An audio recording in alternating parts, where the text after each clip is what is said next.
Hello my dear students, welcome back to one more class. आज की इस class में हम स्टडी करने वाले हैं carbon and its compound. Carbon and its compound का हम ये जो टॉपिक स्टडी करने वाले हैं ये हम देखेंगे वन शॉट। सो स्टूडेंट, इस को हम लास्ट रिवीजन भी कह सकते हैं। अगर आपको ये टॉपिक कुछ भी डाउट आता है तो आप मुझे कमेंट सेक्शन में लिख सकते हैं। I will definitely clear your all doubts. तो चलिए स्टार्ट करते हैं। अब देखो, बॉन्डिंग इन कार्बन जब हम स्टडी करते हैं तो सबसे पहले तो ये होना चाहिए कि कार्बन में जो होता है, कार्बन में होता है तो हम इसको द कोवैलेंट बॉन्ड भी कह सकते हैं, या फिर कार्बन में जो बॉन्ड प्रेजेंट होता है उसको हम कहते हैं covalent bond. Right, covalent bond मतलब क्या होता है? कोवैलेंट बॉन्ड फॉर्म होता है कभी भी म्यूचुअल शेयरिंग ऑफ इलेक्ट्रॉन।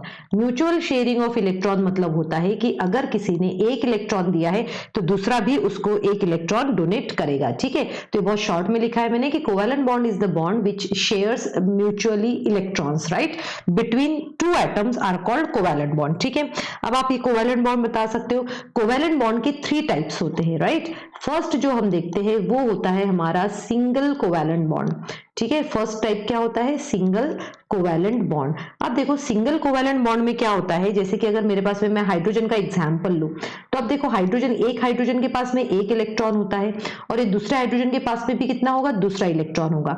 अब होता क्या है कि ये हाइड्रोजन अपना एक इलेक्ट्रॉन यहां शेयर करेगा, ये हाइड्रोजन अपना एक इलेक्ट्रॉन यहां शेयर करेगा। ठीक है, अब क्या हुआ, इन दोनों का जब शेयरिंग चल रही तो यहाँ पे दोनों के बीच में कौन सा बॉन्ड डेवलप हुआ है? सिंगल बॉन्ड डेवलप हुआ, इसीलिए इसको कहा जाता है सिंगल कोवैलेंट बॉन्ड। अब हम देखते हैं कि डबल कोवैलेंट बॉन्ड क्या होता है। डबल कोवैलेंट बॉन्ड में हम यहाँ देखेंगे कि यहाँ पे जो शेयरिंग जो होता है, जैसे अगर मैं एग्जांपल ले लूँ, यहाँ देखो, यहाँ पर जब मैं एग्जांपल लेती हूँ तो एग्जांपल में हम क्या कह सकते हैं, जैसे मैंने यहाँ पर एक एग्जाम्पल ले लिया है, ये हम ऑक्सीजन के लिए ले लेते हैं। ठीक है, ये दोनों का शेयरिंग हो गया है। अब देखो यहाँ पे होगा क्या, यहाँ पे एक ऑक्सीजन है, ऑक्सीजन के पास में कितने इलेक्ट्रॉन होते हैं? हमारे पास में 6 इलेक्ट्रॉन होते हैं, जिसमें से 2 इलेक्ट्रॉन वो यहाँ शेयर कर लेता है। इस ऑक्सीजन के पास में भी 6 इलेक्ट्रॉन होते हैं, जो 2 इलेक्ट्रॉन वो यहाँ कर लेता है और बाकी बचे हुए जो इलेक्ट्रॉन है उसके यहाँ पर रहते हैं। मतलब ऑक्सीजन के ईच शेल में कितने हो गए? 8 इलेक्ट्रॉन हो चुके हैं। ठीक है, तो यहाँ पर देखो, ऑक्सीजन ऑक्सीजन के बीच में 2 बॉन्ड्स बन चुके हैं, 2, इसीलिए इसको कहा जाता है डबल बॉन्ड। ठीक है, इसको क्या कहा जाता है? Double bond. और इसको हम O2 मॉलिक्यूल भी कहते हैं, हम इसको कहते हैं O2 मॉलिक्यूल। अब देखो, अब हम देखते हैं थर्ड। अब थर्ड में क्या होता है? थर्ड हम देखेंगे ट्रिपल कोवैलेंट बॉन्ड।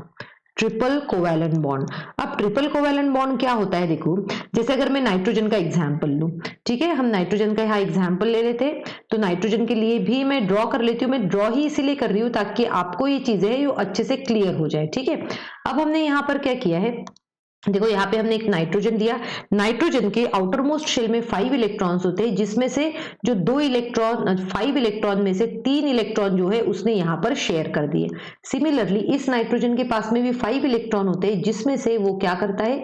3 इलेक्ट्रॉन यहाँ पर शेयर करता है। मतलब यहाँ पे देखो, नाइट्रोजन नाइट्रोजन के बीच में ट्रिपल बॉन्ड बना। ये कौन सा मॉलिक्यूल बना है? हमारा N2 मॉलिक्यूल बना है। ठीक है, और इसीलिए इसको कहा जाता है ट्रिपल कोवैलेंट बॉन्ड। तो कार्बन जो है ये कोवैलेंट बॉन्ड बनाता है, म्यूचुअल शेयरिंग से सिंगल, डबल और ट्रिपल कोवैलेंट बॉन्ड बनाता है। एग्जाम में अगर आपको कोई भी इस टाइप से क्वेश्चन आता है तो आपको क्या करना है, उसको इस तरीके से सर्कल में जितने भी इलेक्ट्रॉन्स रहेंगे इस तरीके से अरेंज करना है कि उसमें जो है 8 इलेक्ट्रॉन्स हो जाए और आपको समझ में आ जाएगा कि सिंगल कोवैलेंट बॉन्ड है, डबल या फिर ट्रिपल। अब हम हमारा नेक्स्ट देखते हैं इसमें। अब देखिए, यहाँ पे नेक्स्ट कौन सा कहा गया है बेटा? नेक्स्ट जो है वो होता है versatile nature of, versatile nature of carbon. ठीक है, वर्साटाइल नेचर ऑफ कार्बन मतलब क्या होता है कि कार्बन जो है ये बहुत सारे कंपाउंड्स बनाता है। ठीक है, नंबर ऑफ, इवन उसके इतने सारे कंपाउंड्स बनाता है कि हम एक कार्बन की स्पेसिफिकली एक ब्रांच कहते हैं। और जो कार्बन एंड इट्स कंपाउंड से, कार्बन से जो कंपाउंड्स बनते हैं उसको हम कहते हैं कार्बन एंड इट्स कंपाउंड। ठीक है, हम उसको कहते हैं ऑर्गेनिक केमिस्ट्री। ठीक है, तो अब देखिए, मैं थोड़ा सा इसको स्क्रॉल अप कर लेती हूँ ताकि हमारे पास स्पेस रहे, आप नोट डाउन करते चलिए। ठीक है, अब देखो, वर्साटाइल नेचर में जो हम फर्स्ट यहाँ पर पढ़ते हैं, है ना, जो हमारा फर्स्ट पॉइंट जो रहेगा वो रहेगा हमारे पास में कैटेनेशन। क्या है ये? कैटेनेशन। अब कैटेनेशन मतलब क्या होता है? Self linking property.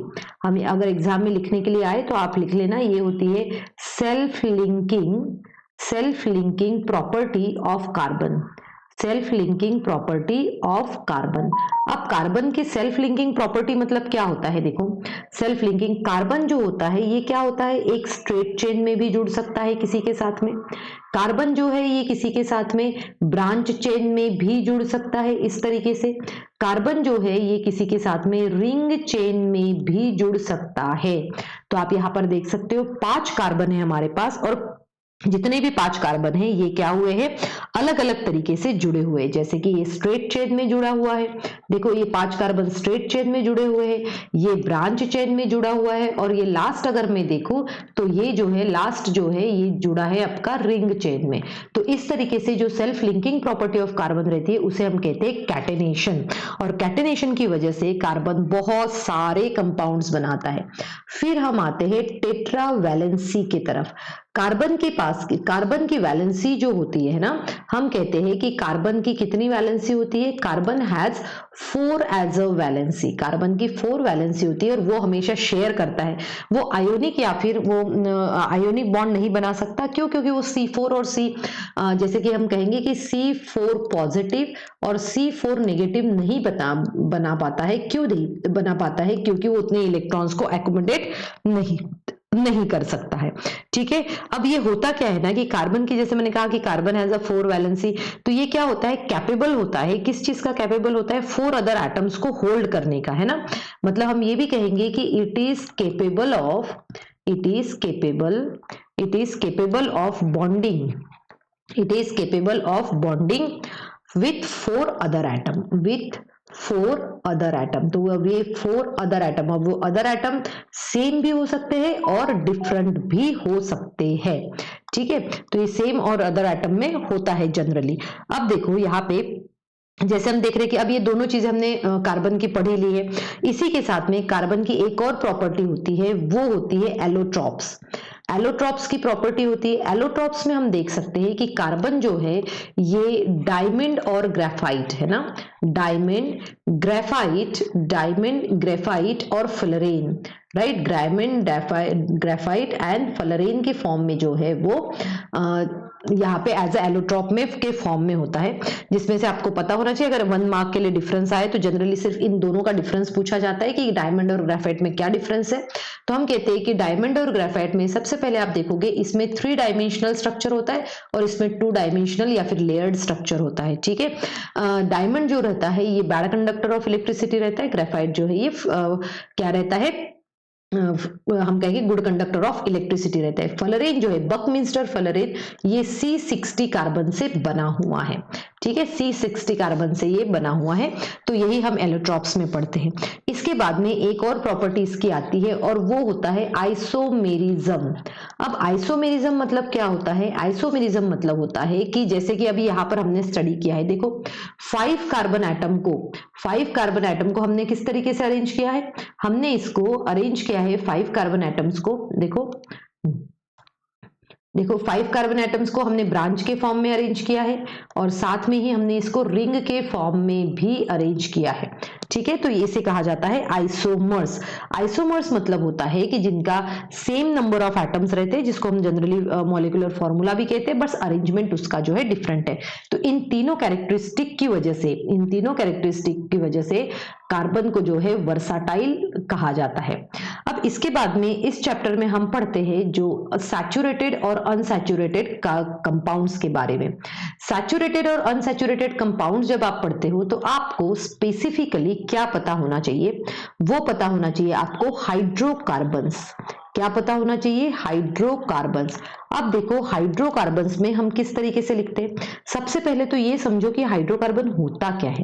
हाइड्रोकार्बन वो होता है जो बनता है सिर्फ कार्बन एंड कंपाउंड से, carbon and compounds, carbon and hydrogen से मैं कहूंगी, सॉरी, इसको कहते हैं हम कार्बन एंड हाइड्रोजन से बनता है, उसे कहते हैं हाइड्रोकार्बन। जैसे कि अब देखो ये एक कंपाउंड है, ये सिर्फ कार्बन और हाइड्रोजन से बना हुआ है। अब देखो हाइड्रोकार्बन को हम जनरली किस तरीके से डिवाइड करते हैं? सबसे पहले हम हाइड्रोकार्बन को कहते हैं कि जो ओपन चेन कंपाउंड्स होते हैं, कौन से? ओपन चेन कंपाउंड्स, और एक जो आता है ये क्लोज्ड चेन कंपाउंड होते हैं। ठीक है, ओपन चेन कंपाउंड और क्लोज्ड चेन कंपाउंड। अब ओपन चेन कंपाउंड्स को भी हम यहाँ पर क्लासिफाई करते हैं। जैसे एक होता है एल्केन्स, एल्केन्स, दूसरा होता है एल्कीन्स, एल्कीन्स, और तीसरा होता है एल्काइंस, एल्काइंस। तो एल्केन्स, एल्कीन्स एंड एल्काइंस। अब देखो क्लोज्ड चेन मतलब क्या होता है कि रिंग शेप स्ट्रक्चर होता है। अब डिटेल में आप अपने हायर क्लासेस में जब जाएंगे तब आप इसको स्टडी करेंगे ही करेंगे। तो अब यहाँ पर क्या होता है, ये रिंग शेप होता है, रिंग शेप्ड कंपाउंड्स होते हैं। अब एल्केन्स मतलब क्या होता है, एल्केन्स वो सब होते हैं जिसका जनरल फॉर्मूला होता है हमारे पास में CnH2n+2। एल्कीन्स का जनरल फॉर्मूला होता है CnH2n। एल्काइंस का जनरल फॉर्मूला होता है CnH2n-2। अब देखो इसका हम एग्जाम्पल के तौर पे लेते हैं। अगर मैंने n की वैल्यू 2 रखी हुई है, अगर मैंने n की वैल्यू 2 रखी तो ये कैसा हो जाएगा, C2 होगा। फिर H में देखो 2 2 4 + 2 मतलब 6। यहाँ पे अगर मैंने n की वैल्यू 2 लिखी तो ये कैसे होगा, C2H4। यहाँ पर भी अगर मैंने n की वैल्यू 2 लिखी तो ये हो जाएगा C2H2। तो अगर इस तरीके से अगर हमें दिया हुआ है तो हम कह सकते हैं कि ये एल्केन है, ये एल्कीन है और ये क्या है, एल्काइंस है। ठीक है, क्लियर हुआ। अब देखो इसमें स्टडी करते समय, इसको जब आप स्टडी करते हो तब एक और कॉन्सेप्ट आता है जो कि हम बहुत इंपॉर्टेंट कॉन्सेप्ट स्टडी करते हैं। तो सबसे पहले ये देख लो कि क्लोज्ड चेन कंपाउंड कैसे होते हैं। क्लोज्ड चेन कंपाउंड में क्या होता है कि जैसे अगर कार्बन कार्बन है, ये कार्बन ये इस तरीके से क्लोज्ड चेन में जुड़े हुए रहेंगे और साथ में इसके साथ में हाइड्रोजन तो ये है ही। इस लाइन बनाने का मतलब है कि वहां पर हाइड्रोजन है। ठीक है, अब देखो इसके बाद में इस चैप्टर में बड़ा सा अच्छा सा टॉपिक है जिसको हम कहते हैं होमोलॉगस सीरीज। हम क्या कहते हैं जिसको, होमोलॉगस सीरीज। अब देखो होमोलॉगस सीरीज मतलब क्या होता है।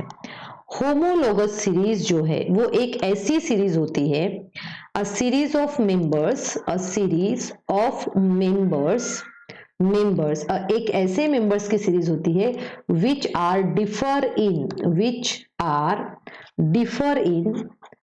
Are differ in CH2 units. किस में डिफर होती है वो, CH2 यूनिट्स में डिफर होती है। CH2 यूनिट्स में डिफर मतलब क्या है, जैसे देखो ये C2H6 है और दूसरा हमने लिया है C3H8। अब देखो इन दोनों के बीच का डिफरेंस, यहाँ पर एक C का डिफरेंस है और 2 H का डिफरेंस है, मतलब ये दोनों एक दूसरे के हम कहते हैं होमोलॉगस सीरीज के मेंबर्स है। किसके मेंबर्स है ये, होमोलॉगस सीरीज के मेंबर हो सकते हैं। होमोलॉगस सीरीज के मेंबर है ये, होमोलॉगस सीरीज के मेंबर। आपको क्या देखना है, इसे कुछ भी दिया हो, जैसे कि अगर मान के चलो यहाँ पर C2H4 दिया है, दूसरा दिया है C3H6। अब आप इन दोनों में भी डिफरेंस कितने का है, देखो CH2 का डिफरेंस है और इसीलिए इनको कहा जाता है होमोलॉगस सीरीज। तो होमोलॉगस सीरीज के बारे में जनरली क्वेश्चन आता ही है बेटा, आपसे ये डेफिनेटली पूछेंगे कि होमोलॉगस सीरीज क्या होती है, उसका एग्जाम्पल दो, या तो फिर आपको एग्जाम्पल ऑलरेडी दे देंगे और आपसे पूछेंगे कि अब इसमें से होमोलॉगस सीरीज के मेंबर्स को आपको अलग से निकालना है। अब देखो अब हम स्टडी करेंगे यहाँ पे नॉमेनक्लेचर ना। नॉमेनक्लेचर क्या है ध्यान से समझना, इसको प्रैक्टिस जो है आपको करना पड़ेगा। मैं जस्ट आपको यहाँ पे रिवीजन दे रही हूँ कि नॉमेनक्लेचर को हम किस तरीके से कर सकते हैं। नॉमेनक्लेचर में जो भी अगर कोई भी एल्केन है, अगर कोई एल्केन है तो उसका जो है उसका नाम एंड होना चाहिए ANE से। अगर कोई एल्कीन है तो उसका नेम एंड होना चाहिए ENE से। अगर कोई एल्काइन है तो उसका नाम एंड होना चाहिए YNE से। फॉर एग्जाम्पल देखो कार्बन है, ये कितना है CH4, और हमें पता है आप सभी ने मेमोराइज कर ही लिया है, जिसमें एक कार्बन होता है उसे कहा जाता है मिथ। ठीक है, मिथ। अब देखो पूरे सिंगल बॉन्ड से, क्योंकि एन मतलब सिंगल बॉन्ड होता है तो इसका नाम हो जाएगा मिथेन। अब देखो यहाँ पे अगर मैं लिखती हूँ CH2 डबल बॉन्ड CH2, तो आप देख सकते हो यहाँ पे डबल बॉन्ड है तो इसका नाम, और 2 कार्बन है, 2 कार्बन मतलब इथ होता है और डबल बॉन्ड है इसलिए इसमें नाम आ जाएगा इथीन। अब ट्रिपल बॉन्ड के लिए अगर मैं देखूं तो ये है हमारे पास ट्रिपल बॉन्ड में देख सकती हो, इसमें 2 कार्बन है इसलिए इथ और लास्ट में क्या लग जाएगा आइन। तो हम इस तरीके से इसको लिख सकते हैं। इसी के साथ में हमारे जो सिलेबस में दिया है कुछ और फंक्शनल ग्रुप भी दिए हैं। क्या दिया है, फंक्शनल ग्रुप। अब देखो फंक्शनल ग्रुप्स क्या होते हैं। फंक्शनल ग्रुप्स फंक्शनल ग्रुप्स वो होते हैं ऐसे एटम और ग्रुप ऑफ एटम होते हैं, हम कहेंगे एटम और ग्रुप ऑफ एटम, एटम और ग्रुप ऑफ एटम्स which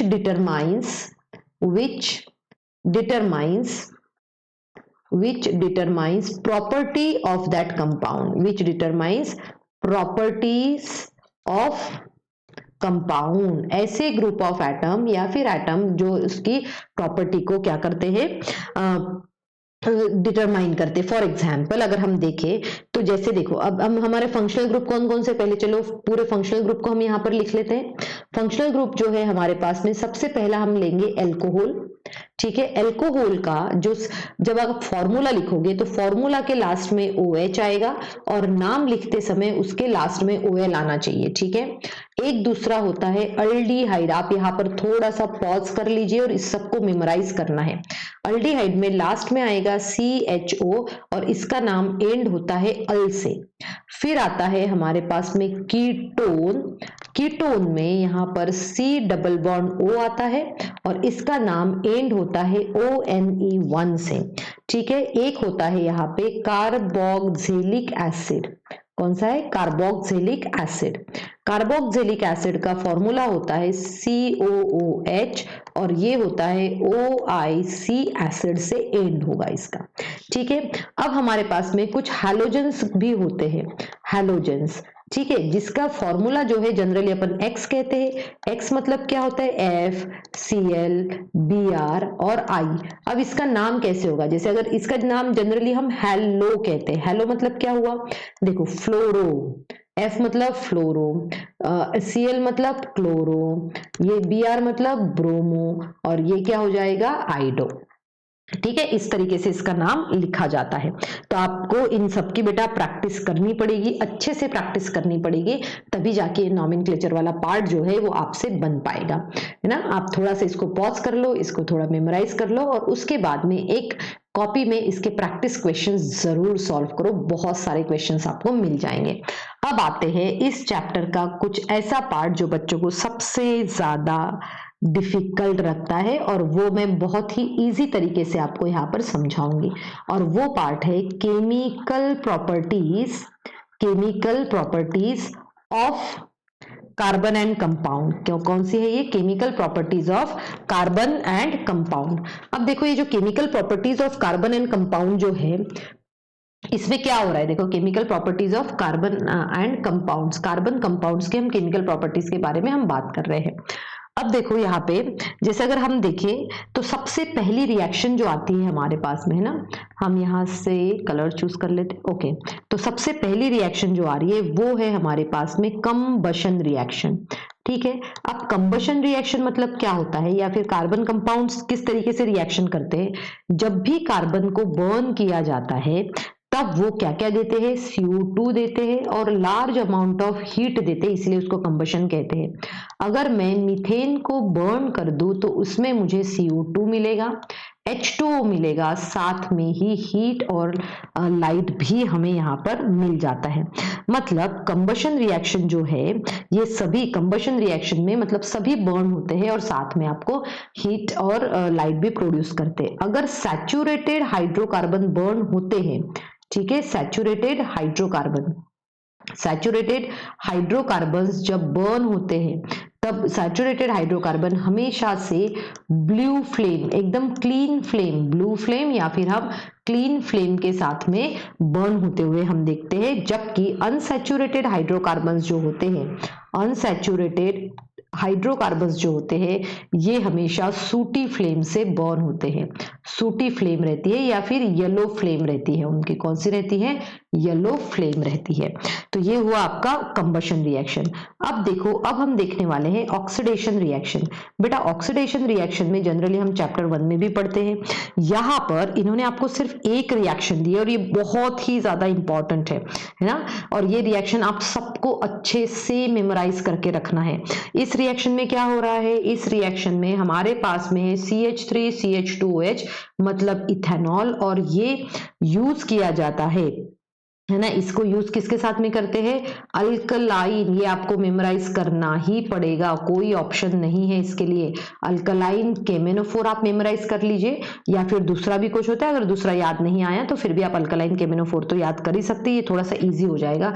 और ये बनाएगा इथेनोइक एसिड, ठीक है, इथेनोइक, अल्कोहल से एसिड बनाते हैं। और जैसे कि इसकी जगह पे आप एक और यूज कर सकते हो, और वो है एसिडिफाइड K2Cr2O7, ठीक है, K2Cr2O7 भी यहाँ पर यूज हो सकते हैं। और ये दोनों जो है वो एक्ट करते हैं एज अ ऑक्सीडाइजिंग एजेंट, जो आप चैप्टर 1 में पढ़ चुके हैं कि ऑक्सीडाइजिंग एजेंट हम किसको कहते हैं। अब आते हैं हमारे थर्ड क्वेश्चन के पास, और थर्ड जो होता है वो होता है हमारा एडिशन रिएक्शंस।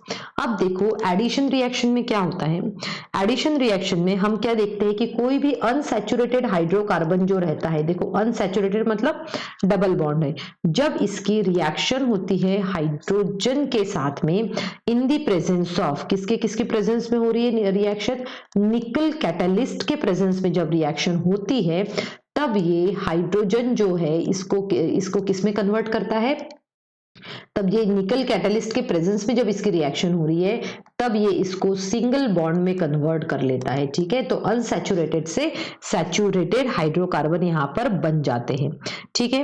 अब देखो यहाँ पर जो नेक्स्ट हम देखेंगे वो हमारी फोर्थ रिएक्शन है, और वो है सब्स्टिट्यूशन रिएक्शन। कौन सी, सब्स्टिट्यूशन रिएक्शन। अब सब्स्टिट्यूशन रिएक्शन क्या कहती है, सब्स्टिट्यूशन रिएक्शन कहती है कि भाई इसमें जो है, देखो एनसीईआरटी में जितना है हम अभी उतना ही पढ़ेंगे।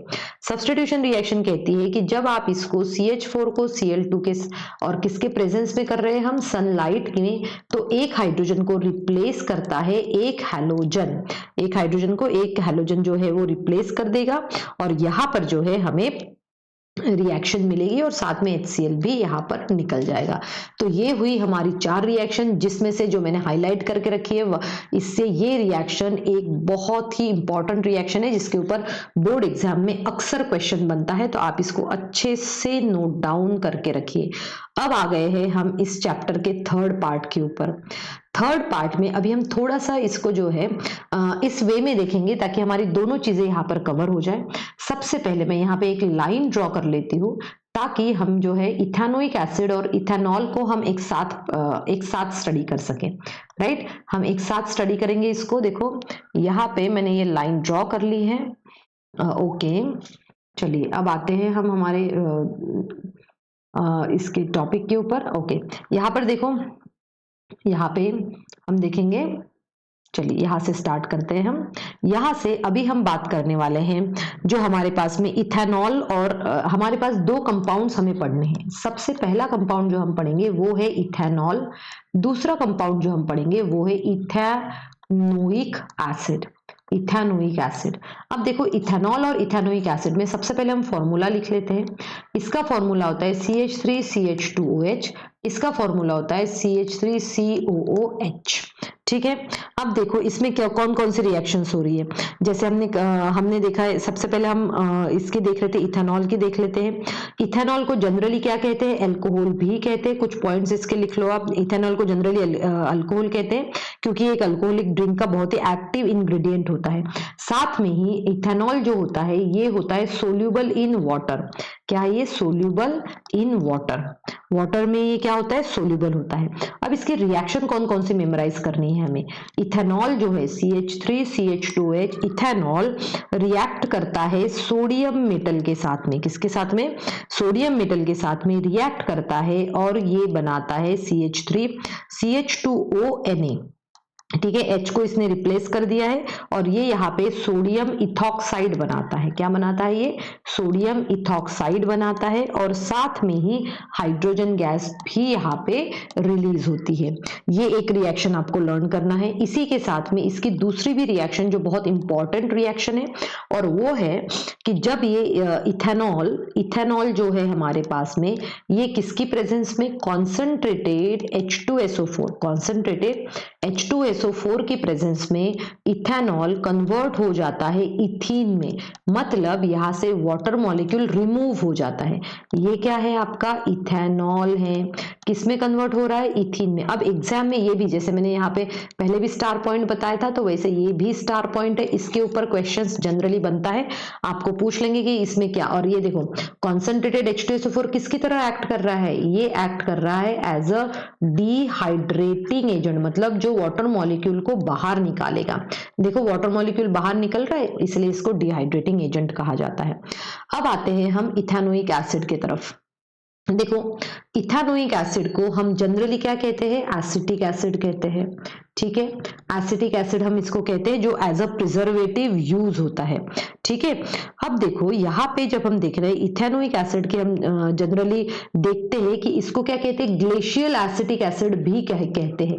ग्लेशियल एसिटिक एसिड इसीलिए कहते हैं क्योंकि इसका फ्रीजिंग पॉइंट जो है ये बहुत ही ज्यादा लो होता है, तो जनरली विंटर्स में ये जम जाता है। तो अब इसके रिएक्शंस देख लेते हैं। अब इसके रिएक्शंस क्या क्या है देखो, और ये सभी रिएक्शंस काफी इंपॉर्टेंट है।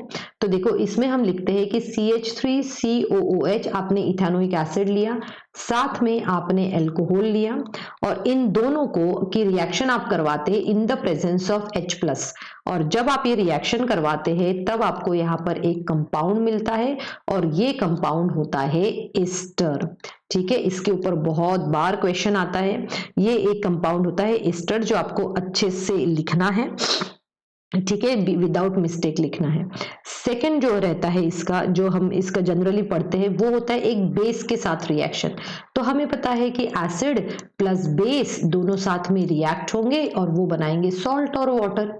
नहीं, ये हमने सेकेंड चैप्टर में भी पढ़ा हुआ है कि वो एक सॉल्ट और वाटर जो है ये बनाएंगे, और साथ में ही ये कार्बोनेट्स और हाइड्रोजन कार्बोनेट्स के साथ में भी रिएक्शन करते हैं।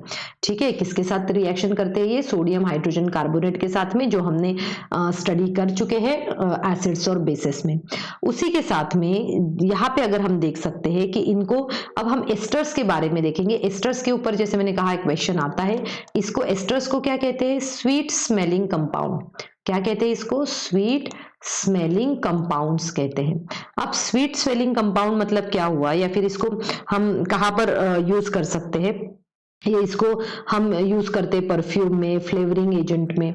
ठीक है, और एक और कॉन्सेप्ट इसका हमें याद रखना पड़ेगा, विनेगर।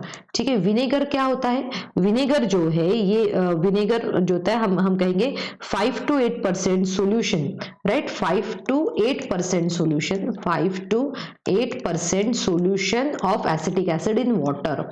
जब एसिटिक एसिड को वाटर में मिलाया जाता है, तब जो भी सॉल्यूशन बनता है, जो हमारे घर पे यूज होता है, विनेगर हम कहते हैं। 5 to 8% solution of acetic acid in water. ठीक है, इसको हम कहते हैं विनेगर। ठीक है बेटा, तो इस तरीके से आप इन सभी टॉपिक्स को थोड़ा सा पॉज कर लीजिए, स्क्रीनशॉट लेके रखिए, और कॉपी पेन में आप इसको दोबारा लिखिए ताकि आपको ये क्लियर है। अब हम पहुंच गए हैं इस चैप्टर के लास्ट टॉपिक पे, जिसे कहा जाता है क्लींजिंग एक्शन। ठीक है, ये क्या है, cleansing action of soap, cleansing action of soaps. अब देखो सबसे पहले तो हम ये पता कर लेते हैं कि सोप होता क्या है। ठीक है, क्योंकि एग्जाम में तो यही सब चीजें पूछेंगे, है ना, या फिर सोप बनता कैसे है। सोप जो बनता है वो बनता है सैपोनिफिकेशन रिएक्शन से। सैपोनिफिकेशन रिएक्शन मतलब ही सोप होता है ना। सैपोनिफिकेशन के रिएक्शन के थ्रू ही हम इसमें बना सकते हैं। ठीक है, अब देखो, अब हमें क्या पता होना चाहिए कि क्लींजिंग एक्शन। अब देखो सोप, यहाँ पे जब क्लींजिंग एक्शन की हम बात करते हैं, तो क्लींजिंग एक्शन में क्या होता है कि इसमें क्या होता है कि जितने भी सोप मॉलिक्यूल रहते हैं, इसमें क्या होता है, एक हाइड्रोफिलिक एंड होता है और एक हाइड्रोफोबिक होता है। इस एंड को कहा जाता है हाइड्रोफिलिक एंड। कौन सा एंड कहते हैं इसको, हाइड्रोफिलिक एंड कहते हैं, जबकि ये कौन सा होता है, हाइड्रोफोबिक एंड। हाइड्रो मतलब जो पानी से डरता है, हाइड्रोफोबिक एंड कहते हैं हम इसको। अब होता क्या है, क्लींजिंग एक्शन ऑफ सोप किस तरीके से होता है, देखो अब इसमें क्या होता है, जैसे मान के चलो ये डर्ट मॉलिक्यूल है। ठीक है, अब ये डर्ट मॉलिक्यूल में जो पार्ट पानी से डरता है, वही पार्ट इसमें आके इस तरीके से अटैच हो जाता है। ठीक है, और जो पानी से नहीं डरता वो बाहर की तरफ आता है। तो इस तरीके से एक एक माइसेली जो है इस डर्ट को आके इस तरीके से यहाँ पर एक अटैच हो जाती है ना, ये इस तरीके से आके डर्ट से अटैच हो गई है और जिसकी वजह से एक सर्कुलर स्ट्रक्चर बन जाता है ना। क्या बनता है? Circular structure. और इस सर्कुलर स्ट्रक्चर को हम कहते हैं माइसेलीज, राइट इसको आप माइसेलीज या मिसल्स भी आप कह सकते हो ना। ये जो फॉर्म क्लस्टर जो फॉर्म हुआ उसको आप मिसल्स भी कहते हैं। अब हम देखते हैं कि जो क्लिंजिंग एक्शन मतलब क्या हुआ, आपने इस पे आके अटैच हो गए, फिर जब हम इसको रिंस करते हैं तब वो क्या होता है, उस डर्ट को भी खींच के बाहर निकाल लेता है। अब देखो डिटर्जेंट्स क्या होते हैं, है ना, डिटर्जेंट्स जो है ये इसको भी हम क्या कहते हैं, डिटर्जेंट्स जो होते हैं ये sodium salts of sulphonic acid कहते हैं हम इसको, sodium salts of sulphonic acid, sulphonic acid हम कहते हैं। और इनको जो है ये सॉफ्ट और हार्ड वाटर दोनों में यूज किया जाता है। डिटर्जेंट को सॉफ्ट और हार्ड वाटर में यूज कर जाता है, जबकि सोप जो है सोप को हम हार्ड वाटर में यूज नहीं कर सकते, हार्ड वाटर में बिल्कुल यूज नहीं कर सकते। जबकि ये सोप जो है डिटर्जेंट्स जो है ये हार्ड और सॉफ्ट वाटर दोनों में है, ये इसको यूज होता है। अब सोप क्या करता है, सोप अगर हार्ड वाटर के साथ मिक्स हो गया तो वो एक इनसोल्यूबल सब्सटेंस बनाता है और ये इनसोल्यूबल सब्सटेंस मतलब होता है स्कम। क्या होता है ये? स्कम। ठीक है, तो हमने देखा डिटर्जेंट्स दोनों वाटर में यूज कर सकते हैं, हार्ड वाटर भी और सॉफ्ट वाटर भी। सो स्टूडेंट्स मैंने अपने तरीके से इस कंप्लीट चैप्टर को आपको समझाने की कोशिश की है। आई होप आपको ये अच्छे से समझ में आ गया होगा। Thank you students and have a good day ahead.